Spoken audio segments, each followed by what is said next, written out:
when a young businessman from Columbus purchased the abandoned Holloway farmstead outside Marietta, Ohio several years ago, the real estate agent mentioned something peculiar about the basement.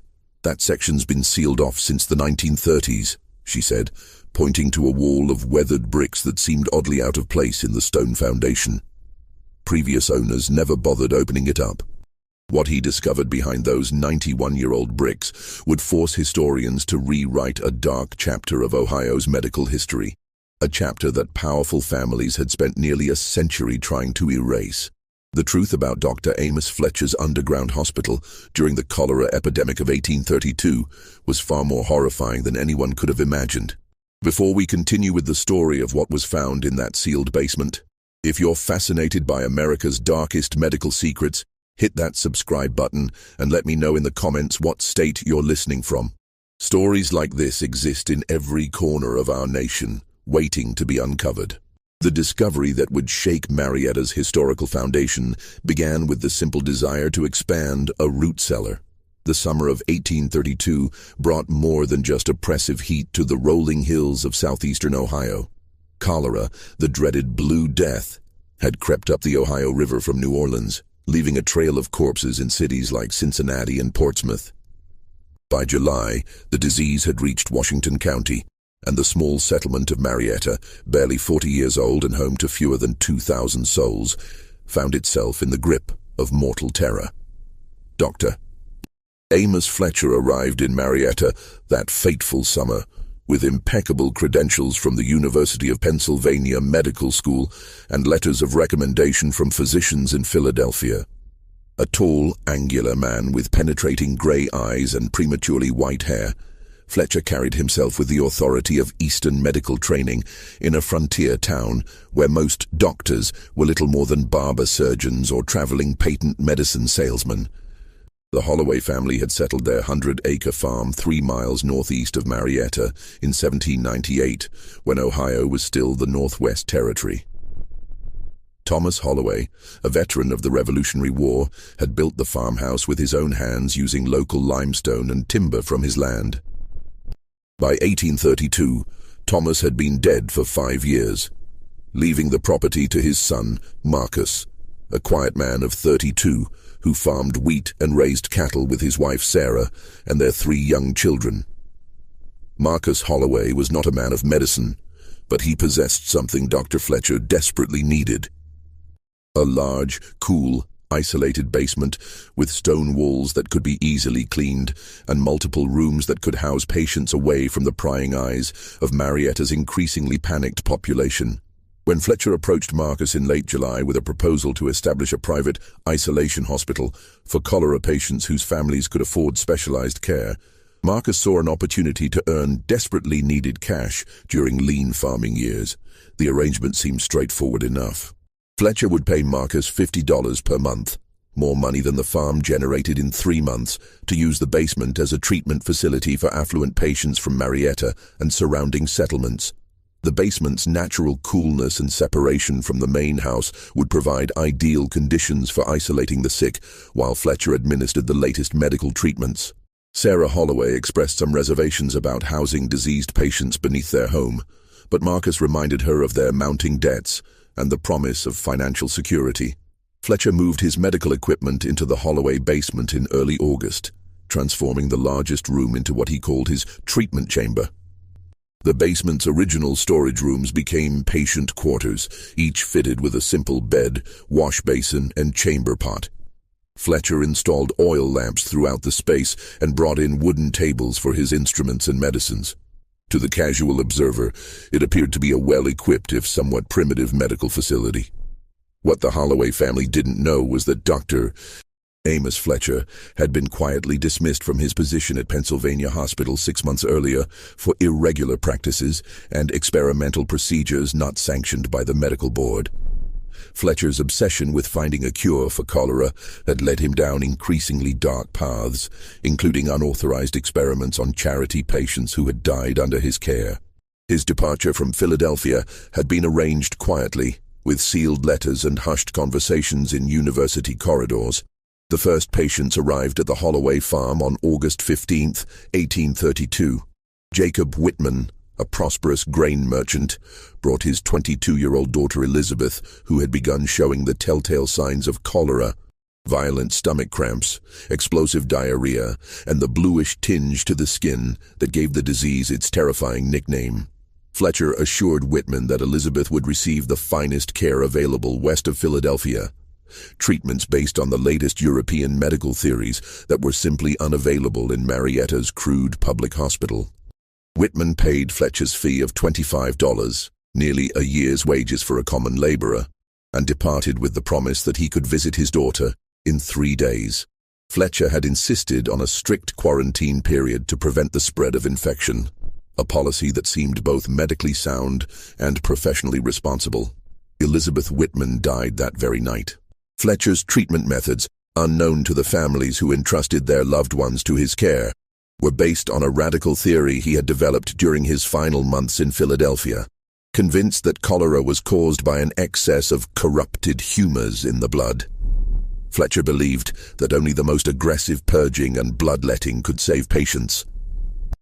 His graduated depletion therapy involved drawing enormous quantities of blood, sometimes up to 2 quarts from a single patient, while simultaneously administering massive doses of calomel, a mercury-based compound that induced violent purging. The theory was not entirely without precedent. Bloodletting and mercury treatments were common in 1832 medical practice.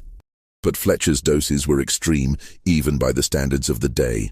A typical physician might draw 8 to 12 ounces of blood from a cholera patient. Fletcher routinely drew 10 times that amount. Where other doctors administered calomel in grain-sized doses, Fletcher's therapeutic doses contained enough mercury to poison a healthy man. Fletcher kept meticulous records of his treatments, documenting each patient's response in a leather-bound journal that he stored in a locked wooden box. These records, written in Fletcher's precise hand, would later provide the most damning evidence of what transpired in the Holloway basement during those terrible months. Patient exhibits typical choleric symptoms upon admission, Fletcher wrote of Elizabeth Whitman. Commenced graduated depletion at 2:00 p.m. with initial bleeding of 24 ounces. Patient's pulse weakened, but complexion improved. Administered 15 grains calomel with laudanum. Second bleeding of 20 ounces at 6:00 p.m. produced marked improvement in humoral balance, patient resting comfortably. Third bleeding scheduled for midnight to complete initial purification cycle. What Fletcher described as marked improvement was actually the progressive weakening of a young woman whose body was being systematically drained of its ability to fight disease. Elizabeth Whitman died not of cholera, but of acute blood loss and mercury poisoning, her body finally succumbing to Fletcher's cure rather than the disease itself. Fletcher buried Elizabeth in a crude grave behind the farmhouse, telling Marcus Holloway that immediate burial was necessary to prevent contagion. When Jacob Whitman arrived 3 days later to visit his daughter, Fletcher informed him with practiced solemnity that Elizabeth had died peacefully in her sleep after initially responding well to treatment. The disease progressed too rapidly for even the most advanced medical intervention, Fletcher explained. I'm deeply sorry for your loss, Mr. Whitman. I did everything medical science allowed. Whitman, consumed by grief and grateful that his daughter had at least died under professional medical care rather than in the overcrowded chaos of Marietta's public hospital, paid Fletcher an additional $10 for burial expenses and departed none the wiser. The second patient arrived on August 20th. Thomas Carmichael, a 45-year-old blacksmith from nearby Belpre, whose family had pooled their savings to afford Fletcher's private treatment. Carmichael lasted 4 days under Fletcher's graduated depletion therapy before succumbing to the same combination of blood loss and mercury poisoning that had killed Elizabeth Whitman. By September, word of Fletcher's private hospital had spread throughout southeastern Ohio. Desperate families, terrified by the rising death toll in public hospitals where patients were lucky to receive any treatment beyond prayer and crude palliative care, began arriving at the Holloway farm with their life savings and their dying loved ones. Fletcher's Eastern credentials and professional manner inspired confidence in people who had never encountered a university-trained physician. The basement that had once stored grain and preserves now housed a steady stream of patients who paid premium prices to die under Fletcher's methodical care. Fletcher had created the perfect criminal enterprise. A clientele whose desperation made them willing to pay any price, a disease whose high mortality rate made deaths unsuspicious, and an isolated location where his activities could proceed without oversight. By October 1832, Fletcher had refined his operation into a grotesquely efficient system. New patients were brought to the basement through a separate entrance he had Marcus install, ostensibly to maintain quarantine protocols, but actually to limit witnesses to his activities.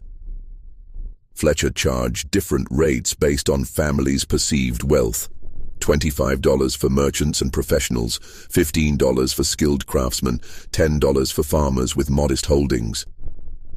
Fletcher had also begun charging additional fees for specialized treatments and experimental therapies that he claimed were based on the latest European medical advances.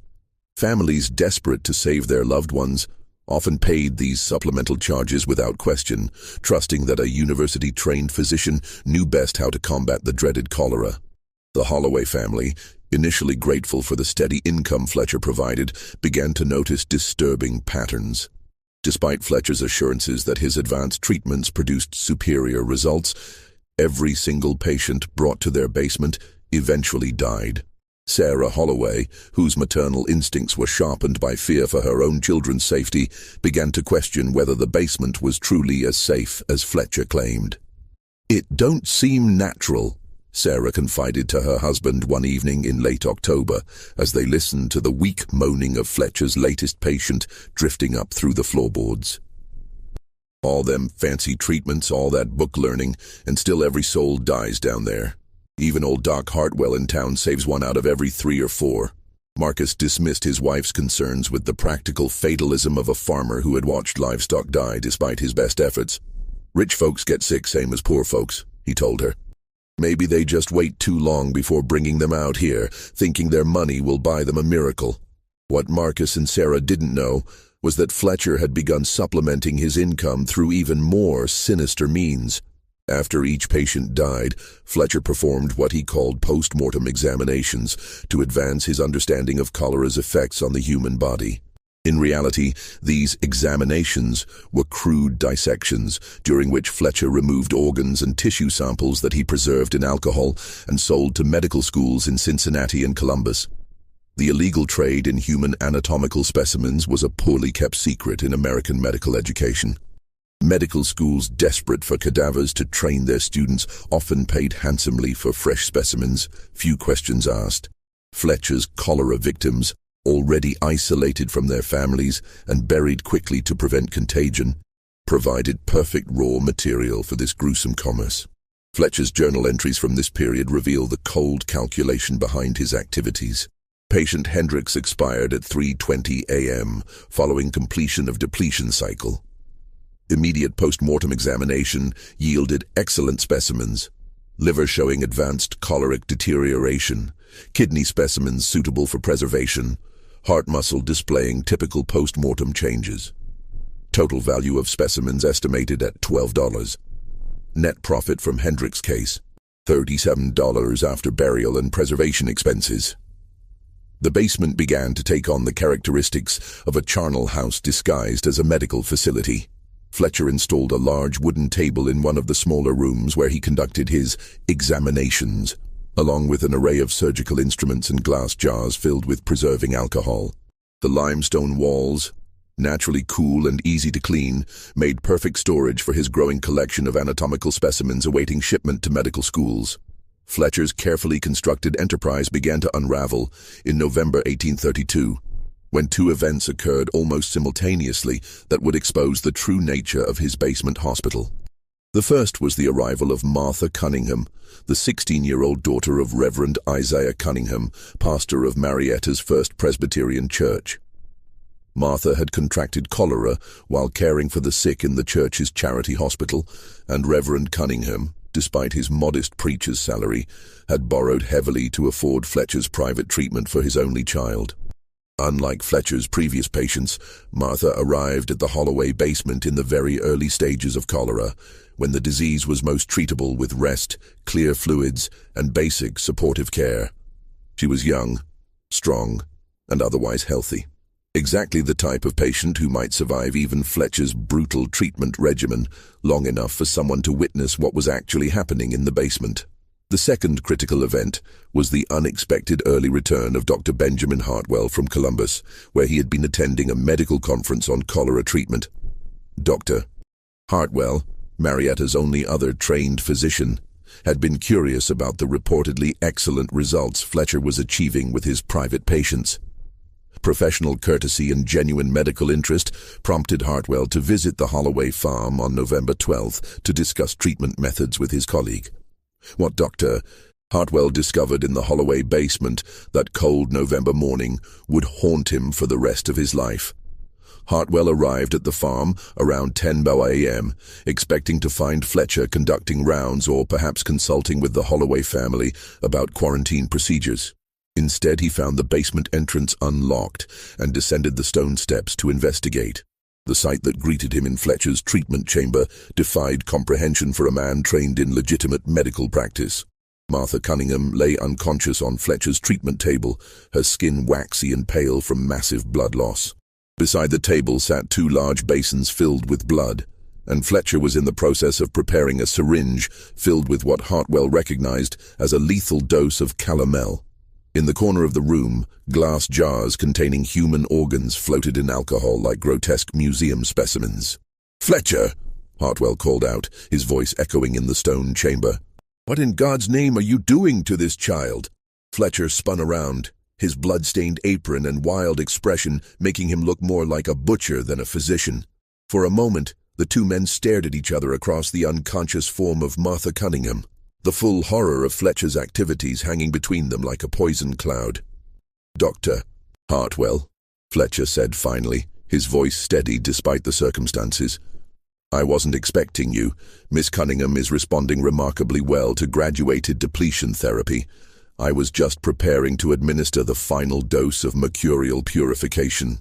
Hartwell rushed to Martha's side, checking her pulse and examining her pupils. "This girl is dying of blood loss, not cholera," he said. "How much blood have you drawn from her?" Fletcher consulted his journal with clinical detachment. 42 ounces over the past 18 hours, with an additional 16 ounces scheduled for this morning's treatment. The humoral balance is nearly achieved. 42 ounces. Hartwell's voice rose in disbelief.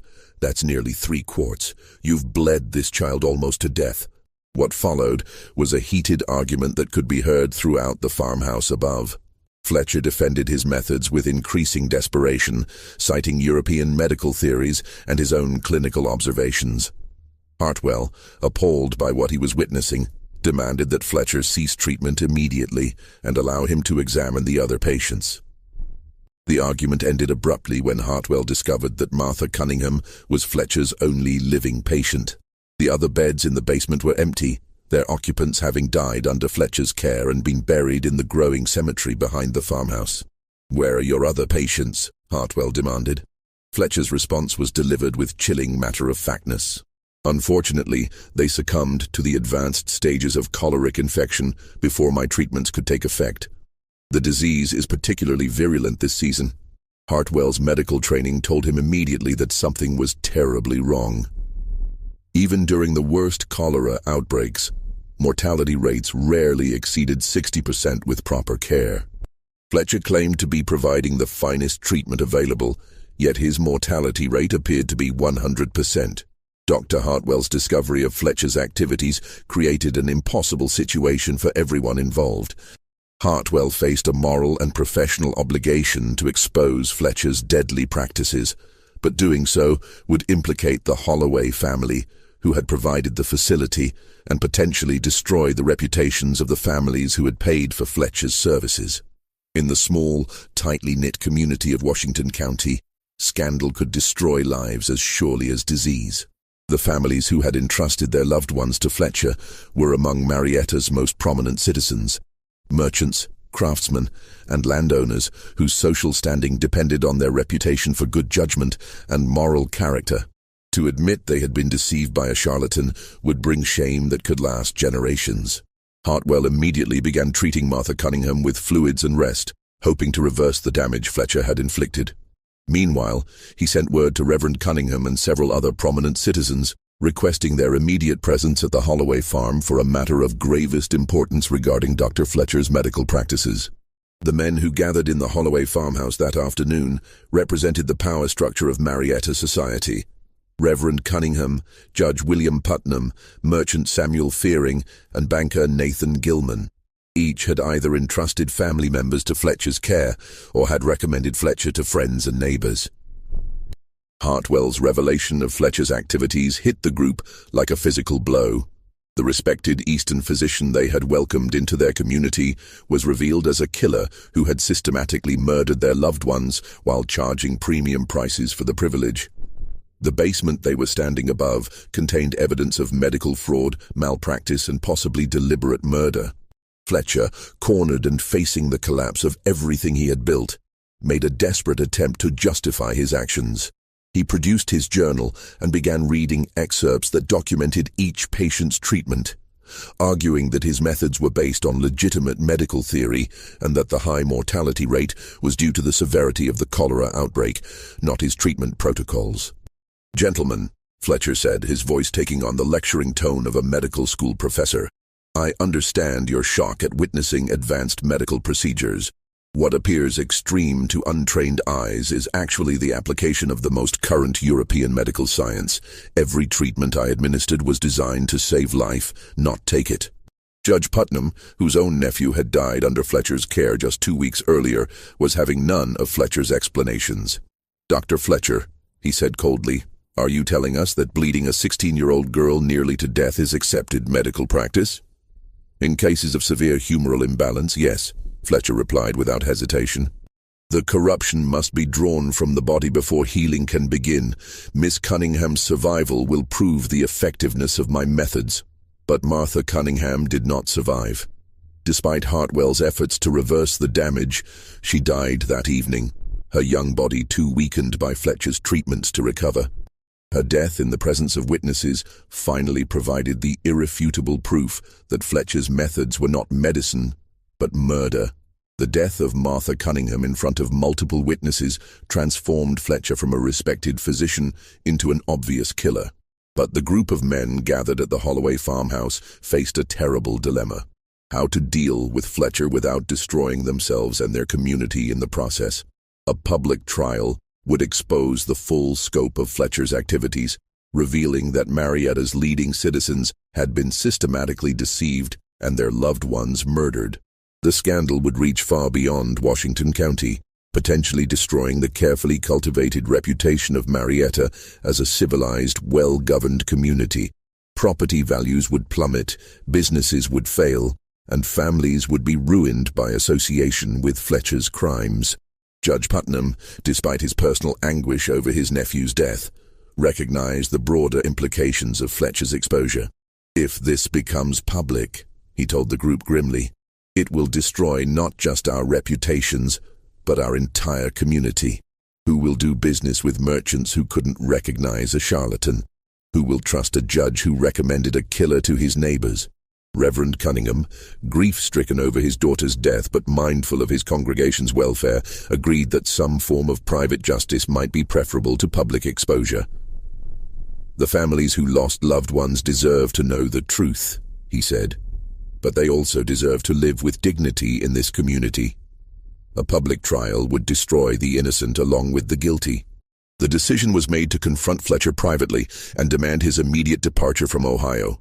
The evidence of his crimes would be gathered and preserved, but not made public unless Fletcher refused to leave voluntarily.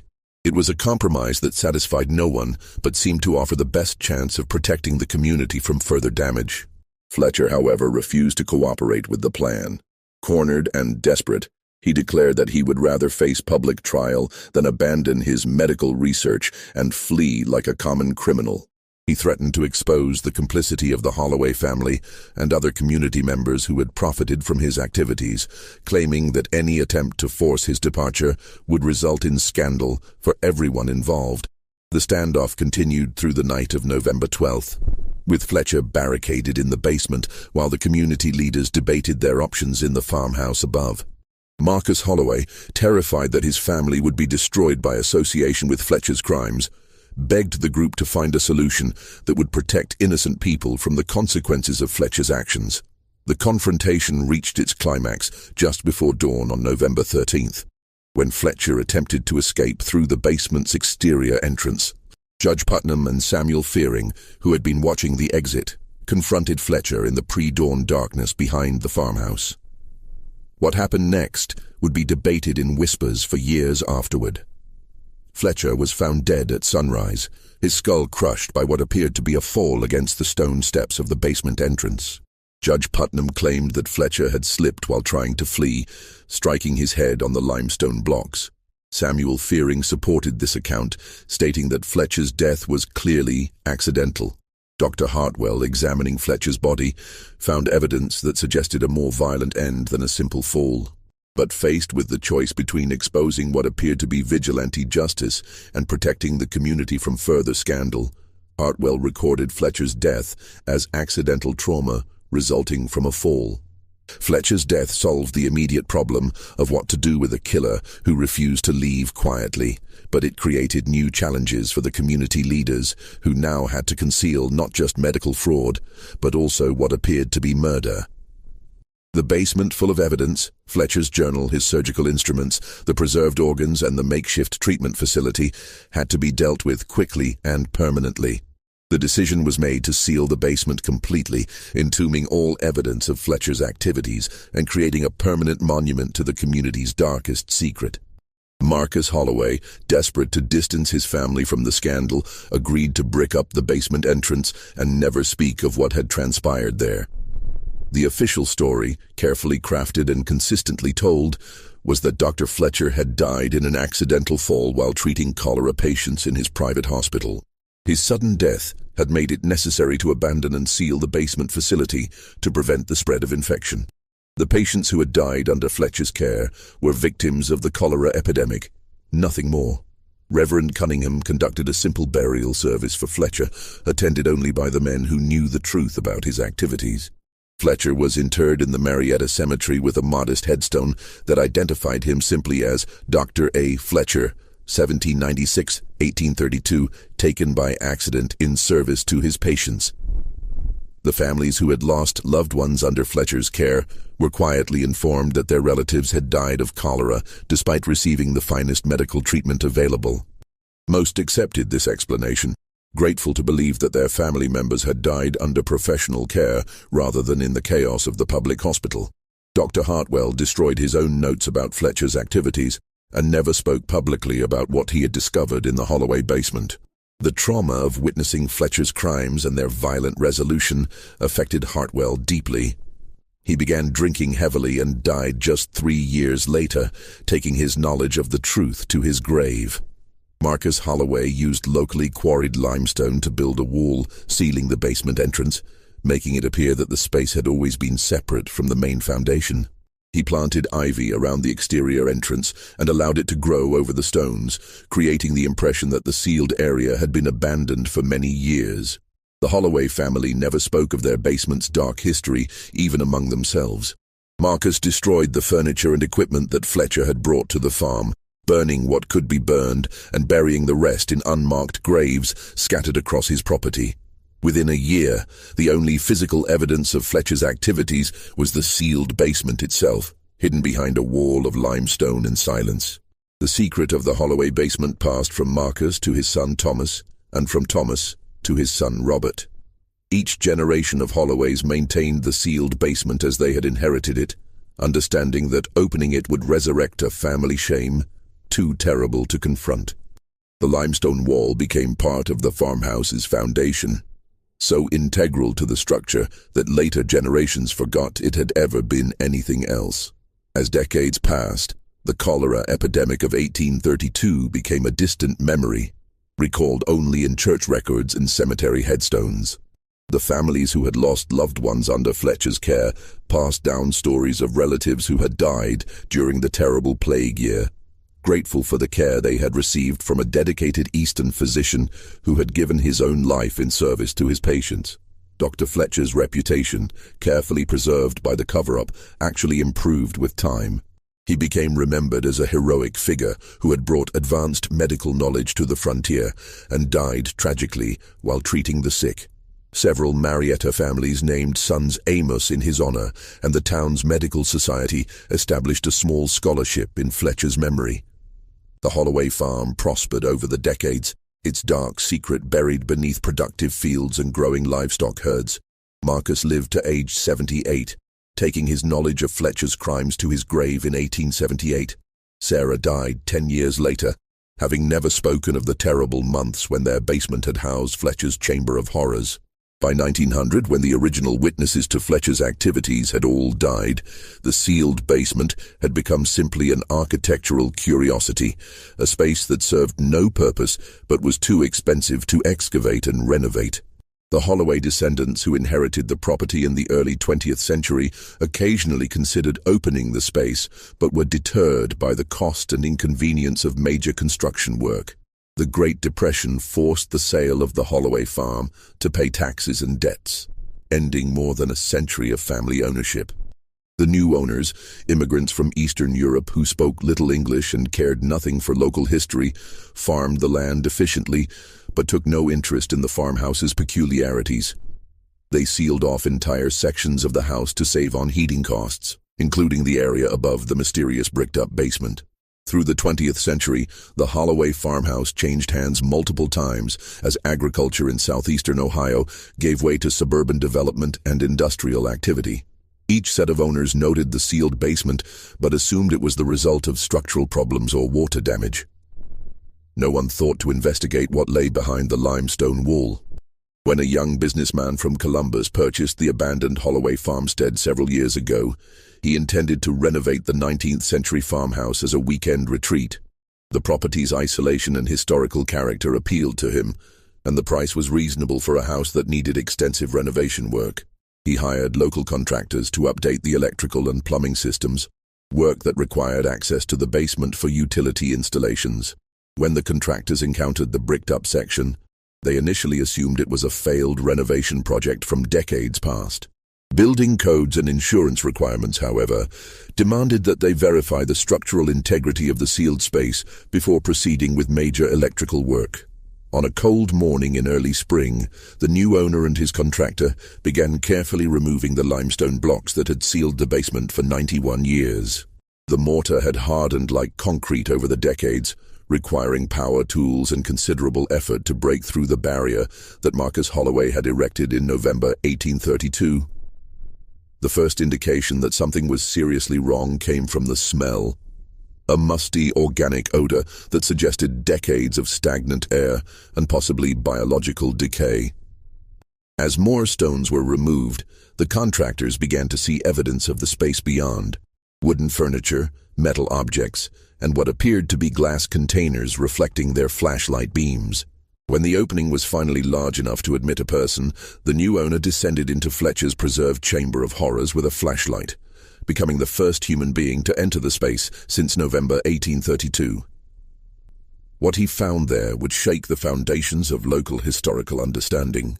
Fletcher's treatment table still stood in the center of the main room, its wooden surface stained dark with what appeared to be dried blood. The surgical instruments Fletcher had used lay scattered across smaller tables, their metal surfaces corroded but still recognizable as medical tools from the early 19th century. Glass jars that had once contained preserving alcohol lined wooden shelves, their contents long since evaporated but leaving residue that would prove significant. Most dramatically, Fletcher's leather-bound journal lay open on a wooden desk, its pages yellowed and brittle but still legible after nearly 2 centuries.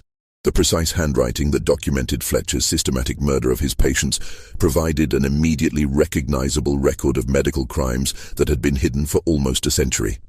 The owner, recognizing the historical significance of his discovery, immediately contacted local historical authorities and archaeological experts. Within days, the sealed basement became the focus of intense investigation as historians and medical experts worked to piece together the story of what had transpired there during the cholera epidemic of 1832.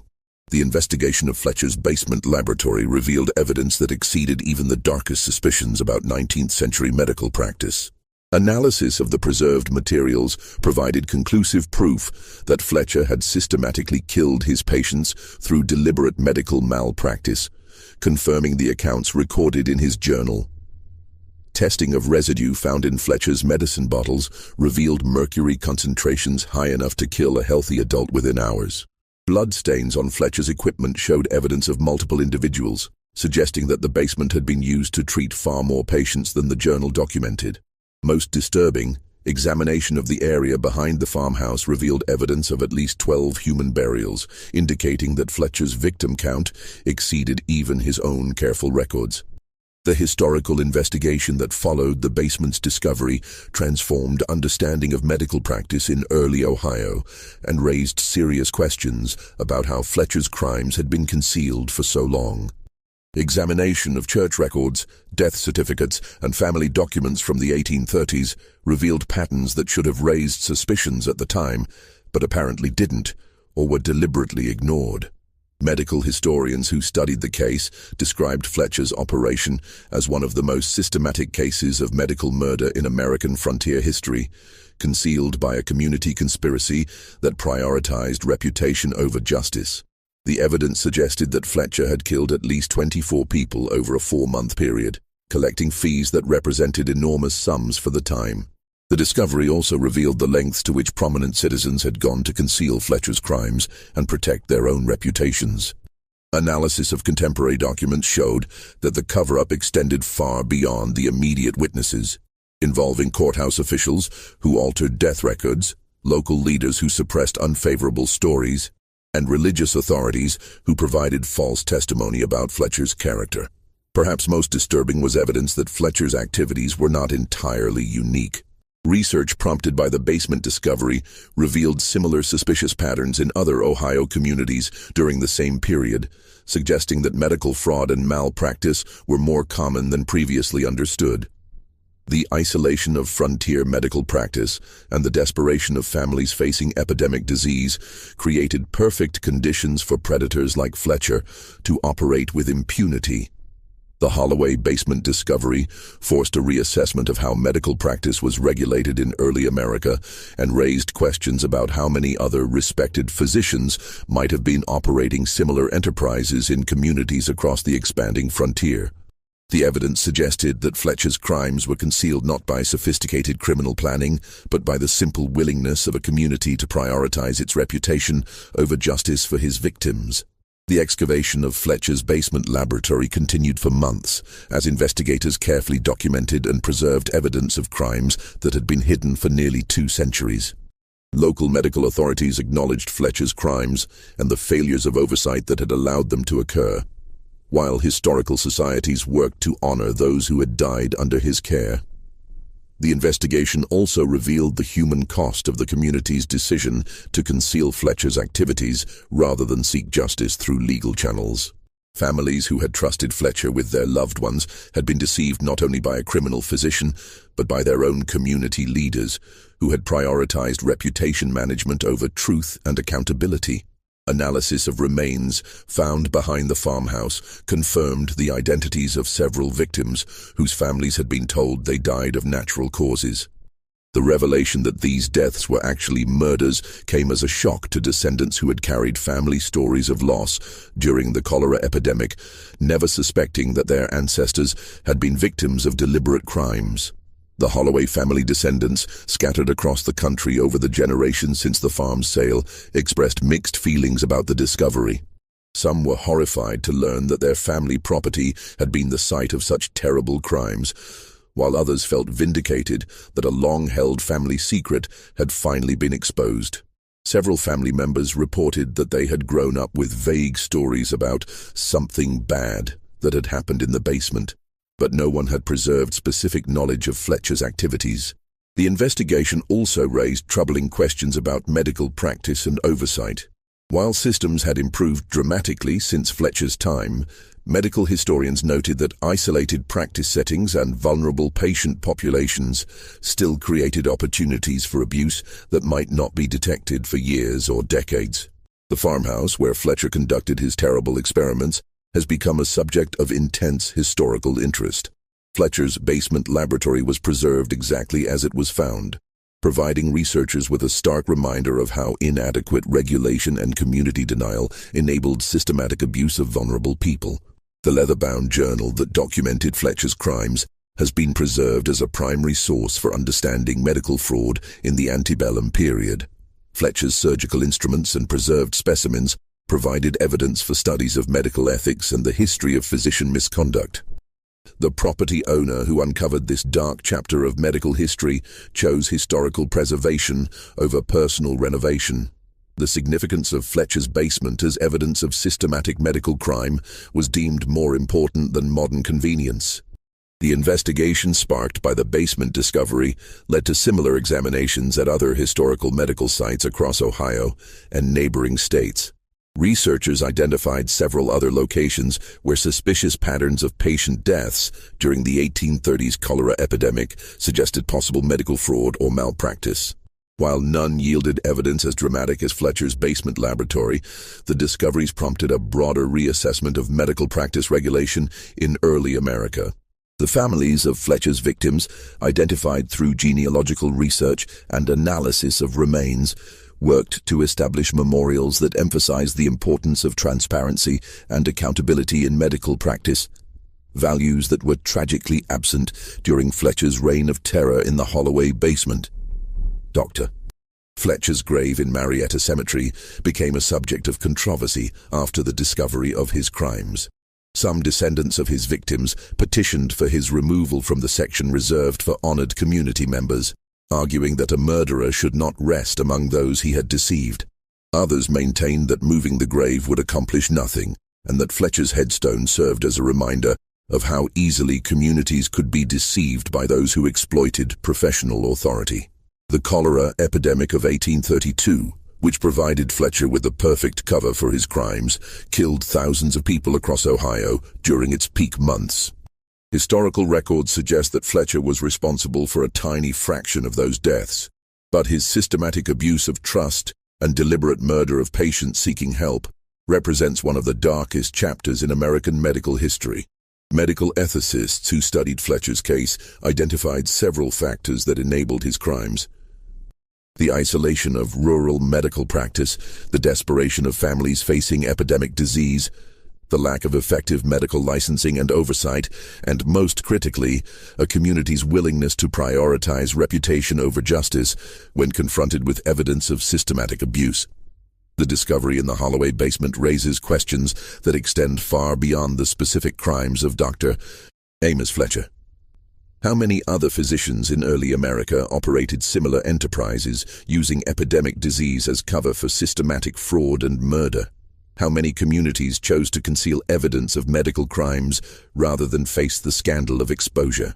How many families carried false stories of heroic medical care, never knowing that their loved ones had actually been murdered by the very people they trusted to provide healing? The limestone wall that concealed Fletcher's crimes for 91 years stands as a monument to the power of collective denial and the lengths to which communities will go to protect their reputations. But it also demonstrates the persistence of truth and the inevitable consequences of trying to bury evidence of systematic abuse rather than confronting it honestly. Fletcher's journal, with its meticulous documentation of medical murder disguised as treatment, provides a chilling reminder that the most dangerous predators are often those who operate behind facades of respectability and professional authority. His victims trusted him not in spite of his credentials but because of them, making their betrayal even more profound and his crimes even more inexcusable. The basement that once housed Fletcher's Chamber of Horrors now serves as a reminder where researchers and the public can learn about the importance of oversight, transparency, and accountability in healthcare. The preservation of this dark history serves not to sensationalize past crimes, but to prevent future ones by maintaining awareness of how easily trust can be betrayed and how quickly healing can become harm when proper safeguards are absent. Perhaps the most important lesson from Fletcher's basement is that silence in the face of evidence never truly conceals crime. It only delays justice and multiplies harm. The community leaders who chose to seal Fletcher's laboratory, rather than expose his crimes, thought they were protecting their neighbors from scandal and shame. Instead, they created a deeper shame that could only be resolved when the truth finally emerged, nearly 2 centuries later. The discovery in Fletcher's basement laboratory confronted investigators with the scene of crimes that shocked even experienced historians. The experience was deliberately preserved to remind future generations of what can happen when medical authority is abused and communities choose denial over accountability. Historical studies emphasize that Fletcher's crimes were not the product of primitive 19th century medicine, but of deliberate choices made by an individual who used his professional authority to exploit vulnerable people. Medical practice, while improved in terms of regulation and oversight, still required constant vigilance to prevent similar abuses from occurring. Just when we thought we'd seen it all, the horror in the Holloway basement intensifies our understanding of how easily trust can be betrayed and how important it is to maintain accountability in healthcare. If this story is giving you chills, share this video with a friend who loves dark mysteries, hit that like button to support our content, and don't forget to subscribe to never miss stories like this. Let's discover together how many other secrets might be hidden behind the walls of America's historical buildings. The Fletcher case also highlights the importance of preserving difficult history rather than concealing it. The temptation to hide evidence of past crimes or mistakes is strong, but the Holloway basement demonstrates that truth has a way of emerging eventually, often when we least expect it. Communities that face their dark histories honestly, rather than trying to bury them, are better equipped to prevent similar tragedies in the future. Medical fraud and abuse continued to occur in healthcare systems throughout American history, often enabled by the same factors that allowed Fletcher to operate. Professional authority, vulnerable patients, and institutional reluctance to investigate respected colleagues. The Fletcher case serves as a reminder that vigilance and accountability are not optional features of medical practice, but essential safeguards that protect patients from those who would exploit their trust. The basement laboratory also represents the broader American experience of confronting uncomfortable truths about the past. From slavery to medical experimentation to industrial abuse, American history is filled with examples of communities that chose silence over accountability, often with devastating consequences for victims and their descendants. The Fletcher case demonstrates that while concealment may provide temporary protection from scandal, it inevitably creates greater shame and deeper harm than honest confrontation with difficult truths. The story of Dr. Amos Fletcher and his basement laboratory of horrors reminds us that some of history's greatest monsters have operated not in the shadows, but in plain sight, protected by professional credentials and community respect. Fletcher's systematic murder of cholera patients under the guise of medical treatment represents one of the most chilling examples of how trust can be weaponized against the very people it should protect. The 91 years that Fletcher's crimes remained hidden behind a limestone wall serve as a testament to both the power of collective denial and the persistence of truth. No matter how carefully communities try to bury evidence of systematic abuse, that evidence has a way of emerging, often when we least expect it, and in ways that force us to confront not just past crimes, but our own complicity in concealing them. The families who paid Fletcher premium prices to murder their loved ones were victims of more than medical fraud. They were victims of a system that prioritized reputation over accountability and chose silence over justice. Their descendants, learning the truth about their ancestors' deaths nearly 2 centuries later, remind us that the consequences of concealment extend far beyond the immediate participants and can affect generations who had no part in the original crimes. Fletcher's leather-bound journal, with its meticulous documentation of medical murder, stands as evidence that even the most methodical criminals eventually leave traces of their activities. But it also demonstrates that written records mean nothing without people willing to read them, investigate them, and act on what they reveal. The journal sat in Fletcher's basement for 91 years, documenting crimes that no one was willing to acknowledge. This mystery shows us that the greatest threats to public safety often come not from obvious criminals, but from respected professionals who exploit their authority to harm the very people they're supposed to help. What do you think of this story? Do you believe everything was revealed? Or might there be other basement laboratories hidden in America's historical buildings? Leave your comment below. If you enjoyed this tale and want more horror stories like this, subscribe, hit the notification bell, and share with someone who loves mysteries. See you in the next video.